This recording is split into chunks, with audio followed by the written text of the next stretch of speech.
Former, military staff of Reddit. What is the most valuable lesson you got during basic training? Private, why did you screw that up? No excuse drill sergeant. The no excuse policy has served me well. Helped me immensely in the business world. Funny enough, being the guy who owns his mistakes gains you respect from management. I tried this, they always got me with I don't want an excuse, I want a reason, then I speak and they say no excuses. Trainee classic. There is no correct answer, only more wrong. Don't be the best, don't be the worst. After basic, the modifier to the lesson is, read the room. There are cases where you want to be exceptionally average. In other cases, being a standout has its advantages. I went through a very long pipeline with a high failure rate, something like 70% fail for reclassing, 90% fail for off-the-street recruits. It was up to instructor discretion if a person who failed a test was worth giving a second chance. Standouts got second chances, exceptionally average individuals didn't. Some military courses are a keep your head down and get through it, while others you want to be front of the pack because the back is getting chopped off and they don't tell you where the back ends and the middle of the pack begins. When I was in charge of a team, my trusted standout guys got as much of a hookup as I could give them. I trusted them to get jobs done with minimal direction or supervision. I was told a version in 1995 by our senior drill waiting to get on the bus to 8. Don't be the one. Don't be the one who is late. Don't be the one to act up or out, and never be the one who gets caught. Greater than don't be the worst. Makes sense. Greater than don't be the best. Why not? After you make an awesomely accurate grenade throw, don't stand there in self-amazement because what comes next is the huge drill sergeant tackling you to the ground. Are you standing there in amazement because the DS came out of the grenade like a pokeball? Damn, how the fuck are DS so sneaky? I was just thinking how cool grenades are and actually dropping it into the circle area that was the target. And I wanted to watch. All I watched was my face buried into the dirt by a few hundred pounds of black lightning. I still remember my legs flying out from under me. Slow is smooth, smooth is fast. If you're learning something, especially something that requires some amount of coordination of your body movement, go slow and practice slow until you can do it smoothly, without errors. Once you can do it smoothly, keep practicing at it, and now that you have some amount of muscle memory for it, you can go faster at it until you're whizzing through things that you would have thought impossible before. Also true for playing musical instruments. Slow correct will become fast correct. Fast incorrect will never become fast correct. Dan Inosanto, I think. Learn it wrong, and you'll spend the rest of your life trying to get it right. Learn it right, and you'll do it right for the rest of your life. Everyone else pretty much covered it. Don't stand out, for bad reasons or good reasons. The best advice I can give is to divide the day up and survive one chunk at a time. Don't think too much, just deal with the next thing that comes at you. Meals are a great way to do this. Survive till breakfast, survive till lunch, then dinner, then sleep. Keep doing that and you will make it through. Edit, this got some traction. There seems to be some repeated questions. Basic training is temporary and designed to make you and the people around you better. It is funny to joke about it being like prison, but it serves a completely different purpose. I can't speak for anyone else as to why they would choose to go through it, but there are centuries of evidence as to what makes a strong military, and this is what we think it takes right now. We need people to stand up and learn to violently defend our people. You can look at major world events right now and see how powerful groups will prey on weaker ones if they aren't ready to fight back. An average layman might think basic training is a concentration camp. Honestly, the tactics are similar to cult brainwashing, spoken as a layman. This is how I get through my spells of bad depression. Just survive until some arbitrary next timestamp. I almost always use meals. Also helps me to eat instead of just withering away in bed. I learned my body can do much more than I thought it could. And my mind. Hardest months of my life, but my body and my mind adapted to it so quickly. I'm still shocked when I think about it. Crazy how quick we can adopt a new routine and lifestyle. I was terrified because before boot camp I could barely run half a mile before I was completely exhausted. Then magically I was able to run forever while in boot camp. It's hard to keep running when your only motivator is yourself. But throw in if I stop running, 5 scary men are going to start screaming at me in front of everyone, which will be very humiliating and embarrassing, and apparently you can run for a lot longer than you thought. I got sick from the DFAC in basic and fell out of an A group run to throw up. Next thing I know, drill sergeants from not only my own battery, but randomly passing by were tearing into me. You think it's okay to throw up, private? Do you think throwing up is going to kill Osama? You killed your battle buddy, private. While you were throwing up, your battle was killed by an Eid. You're a fucking pussy, and not even your sister is gonna be proud of you when I get home to her tonight, private. So much more. Be the fucking gray man and don't bring unwanted attention to yourself. Greater than be the fucking gray man. Abduct people for genetic experiments and or probing? Not military but fire service, and the best advice I heard anyone give was that no one should know who you were in your first year. You don't want to make a name for yourself, especially not that early in your career, because it probably won't be a good one. Be consistent, respect your place in the totem pole, and listen more than you speak. You will reap the benefits for the rest of your career by building that as your reputation. You have 2 eyes, 2 ears and only 1 mouth. Use the eyes and ears 4 times as much. How to survive off of 4 to 5 hours of casually interrupted sleep for 9 weeks. Also how to sleep in literally any place at any time because you don't know when your next time to get good sleep is. I didn't learn to sleep anywhere, I just learned not to sleep anymore. Fall asleep when it's not time is an invitation to get fucked with. I haven't hardly had a good night of sleep in almost 20 years. I would fall asleep while marching, and then later in my bed dream that I was marching. Work smarter not harder. Anger? Compartmentalize. Sad or lonely? Compartmentalize. Fear? Compartmentalize. Regret? Compartmentalize. This learned skill has been a blessing and a curse for the last 38 years.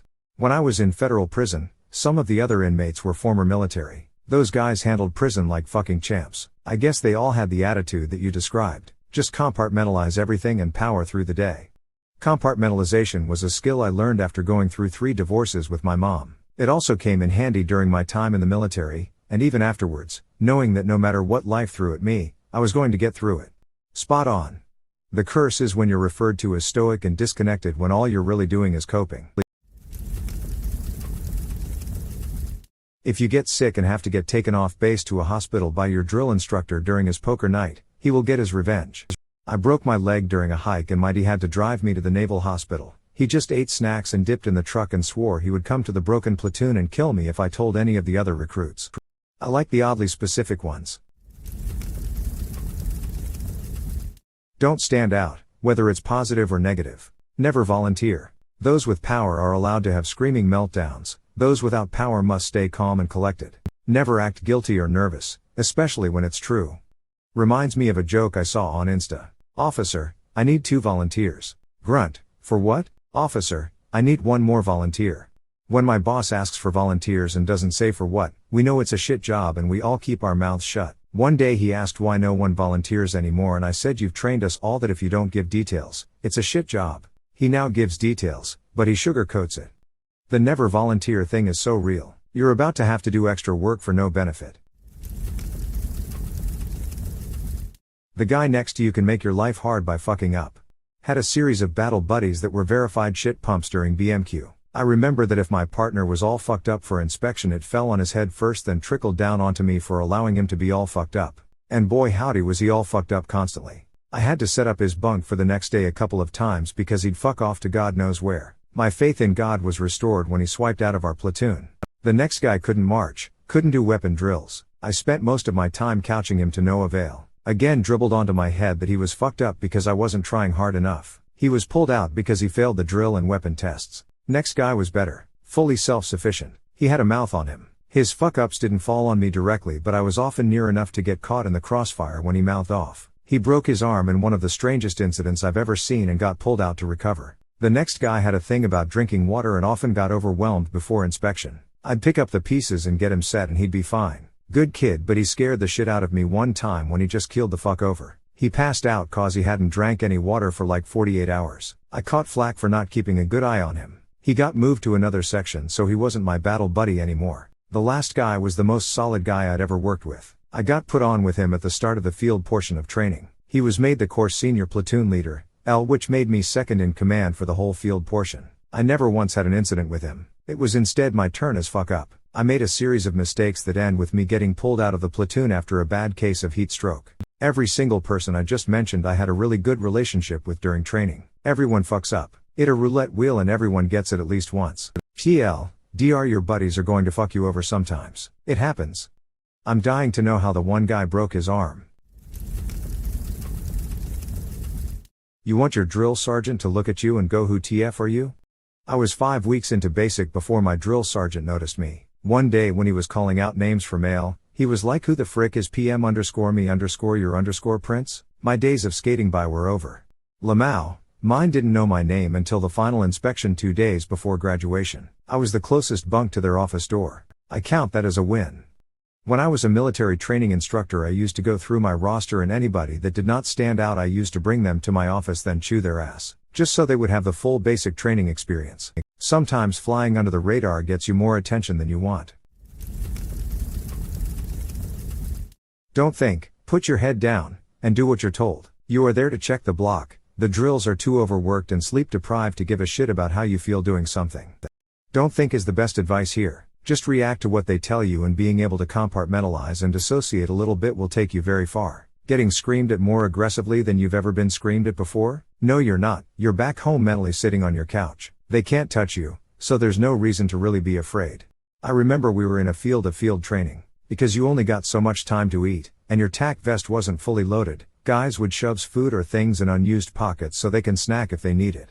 Partway through the week during a lesson, I was falling asleep while standing, and one of the master corporals started yelling, of course, threatening various things to help wake me up. Without thinking, I yelled back. I got this. Master corporal reached into a pocket, pulled out a pack of instant coffee, dumped it in my mouth, and chugged water. For those who have never had the pleasure, normal instant coffee is awful, but I would drink gallons of it before I would touch the military issue stuff again. So I basically just force-fed myself the worst instant coffee, in a weird, cold, cement-y paste. The master corporal was content with my self-imposed punishment.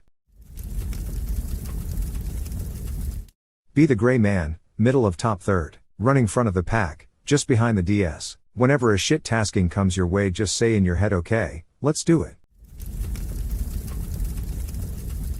Volunteer for stuff. I know many will say don't volunteer. However, you will gain experience, meet people, and usually get out from under the DS control for a few hours. Sometimes you get perks like access to things, soda, candy, phone. Back in my day. Admit to mistakes, take responsibility, no excuses. This goes a long way to earning respect. Not boot camp, but in OCS I once asked for alternate punishment for something. The original, and usual, punishment was to write an essay about something. There was no time except sleep time. So I went to the TAC officer and asked if I could have alternate punishment, since I felt I would not be able to meet the expectations of the essay. The TAC officer told me to do 10 push-ups. He then said that I was first to make this ask, and he respected that I identified an unrealistic expectation and had the guts to ask. Lesson: if it's unreasonable, ask for help/alternatives.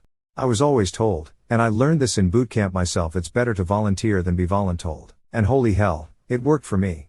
Yeah, that's how it goes. NCOs and officers reserve the least sucky details for volunteers, but voluntolds are going to get the suckier remainders. The more they know you volunteer, the more likely they're going to give you the clipboard, and the voluntold the shovel. It's incentivization. This right here. I was a Mustang in the Marines, and outside of boot camp, volunteer for shit. Volunteering for things is what got me a meritorious to not corporal and sergeant. It also got me billets in Tampa and Germany. Tampa might not sound great, but MacDill is a fucking amazing place for your career when you're a young 03. Survive boot camp by blending in, excel at everything else by volunteering. Focus on what you can control, which won't be much, but what you can, do your due diligence and pay attention to detail. The rock star super athlete brainiac will catch a stray just as readily as the fuck up. We're all in a rock whirling through emptiness. Once that settles in, a lot of the anxiety just melts away. Find your own meaning. Let others find theirs. Finding purpose out of what seems meaningless is a skill that will serve you for the rest of your life and put you ahead of most of your peers. Finally, gratitude is the foundation of optimism and can power staggering achievement. Recognizing what you do have is the vital essence of a well-adjusted person. This is absolutely amazing advice for anybody, soldier or civilian. Thanks for posting it. This is life advice, like the other person said. Thanks for posting it. Embrace the suck. You're not getting out of a shitty situation anytime soon. Find enjoyment where you can then. You can't fight it, sit in the pile of shit and smell some flowers. A super drunk guy told me this advice unsolicited. He told me a story about the grossest thing he had ever drank. I never knew that it came from somewhere. I wonder if he was former military or someone just told him this. Who knows? I had a sniper DS when I went that taught my whole platoon it after a 12-mile ruck in the rain. I learned where the limit of physical exhaustion was. Prior to basic, I played sports my whole life and thought I knew what tired was. Between very limited sleep, constant PT, and nearly passing out, I learned that prior to basic I was probably only at the halfway point of real exhaustion. The Navy SEALs 40% rule. When you think that you reached your limit, you are at 40%. How do you keep going when you think you've reached your limit? Does it become a case of mind over matter? I remember having to do a mile sprint in full kit, plate carrier, rifle and all after charging a mortar position which was already exhausting. I wanted to stop after the first 50 meters but I just kept saying to myself, you walk, you're done, you walk, you're done. Just be a good teammate and don't quit. It's really not much more complicated than that. Being the gray man isn't necessarily bad advice, but if the TM/SQD/PLT needs you to step up, don't be a selfish fucking coward. Always do your best, but stay humble. Never volunteer for shit. This is the way, learn this at reception station. Don't do it, no matter how cool it sounds. Why? I'm genuinely asking as I volunteer quite often. If they don't tell you what you're volunteering for, it's something terrible. If they tell you it's something good, they're lying. If you try to volunteer yourself to get out of a bad task, you just volunteered for that bad task. I was told to never volunteer. Wrong. Volunteer for everything. Some details suck and some are quite fun. After a while, they leave you alone cause you volunteer too much. Always know what the assignment is. If someone comes in and needs 3 bodies with no explanation, I'm heading to the head. I almost always volunteer, and get lots of nice assignments. Some truly suck, but most of the time it's not that bad. If you can spare the energy, help people. Take some load of them. Carry an extra bag up the hill for someone. When neck deep in cold, wet mud and you feel like crying, try to smile and offer half of your hot drink to the others. You will be amazed how much that means to the people around you. Embrace the suck. Nothing will get better by complaining. Everyone suffers and complaining only makes it worse. Always look at it from the bright side. It could get colder/hotter/wetter/muddier. This is great advice that carries over to many aspects in life. You have to stay positive. 1.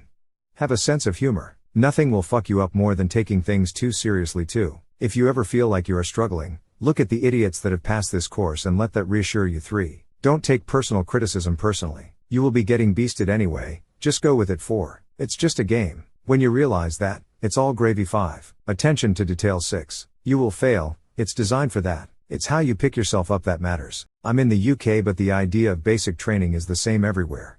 Exactly, it's a game that you can never win, you can only make it to the end, so don't try to win.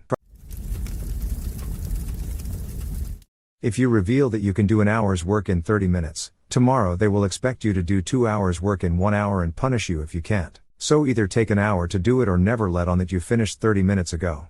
That's a really important lesson for non-military. 2. I could get my day of work done on 2 hours, but then they would give me more work, so I might as well drag my feet and stretch the work out. 3 basic rules to success anywhere, especially the military. A drill sergeant in boot always said this. Show up on time. Do what you're told. Don't do drugs.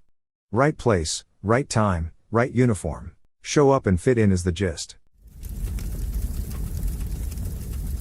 Treat every firearm as if it's loaded. Even when doing weapon familiarization training on crew-served weapon with dummy ammo. Even if the drill sergeants and cadre don't ever assume everything is fine. Search Fort Sill 50 calories incident. Most clear and upfront thing I could find. Yeah, that was my company. Fisher was in 2nd platoon. I was in 4th. Yes, the casing went missing. DCI was called and we were locked down out there for hours. They made us do a police call of the entire area and then searched every single one of us. We sat out there longer and the company commander was going off on DCI making us sit out there considering what we all just witnessed, but I can understand DCI needed to get the situation squared away. They did find the casing but it was a few hundred meters away. I think the reason they couldn't treat him at the medical station was because a 50 calories round isn't a typical gunshot wound, especially when he was less than 10 meters from the barrel when it went off. Drink 2 glasses of water immediately before each meal. Never volunteer for anything. Why the water? Lackland Air Force Base, Texas. Couldn't eat until the water was gone. Stay hydrated, folks. It's all a game. Exactly right. I always tell folks that the way to survive is to remember the drill sergeants don't actually hate you. They want you to succeed. That's the whole point, though it can be difficult to recall that when they're screaming in your face. Remembering that simple truth will save you a ton of mental stress. Just play the game. This is what got me through boot camp when shit was rough. Speak when spoken to. Otherwise, shut up and just listen. Don't stand out for any reason. Don't snitch on anyone and mind your business. About 2 weeks before graduation, the senior drill instructor, USMC, gave us some words of wisdom I've followed in the decades since. 1. When you go someplace new, don't immediately hang out with the first people who approach you to hang out with. Those tend to be the shit birds looking for someone else to cause trouble with. Wait a few weeks and then the people worth hanging out with will approach you. If you're in a leadership position, observe for 2 weeks before suggesting any changes that could upset the workflow. 2.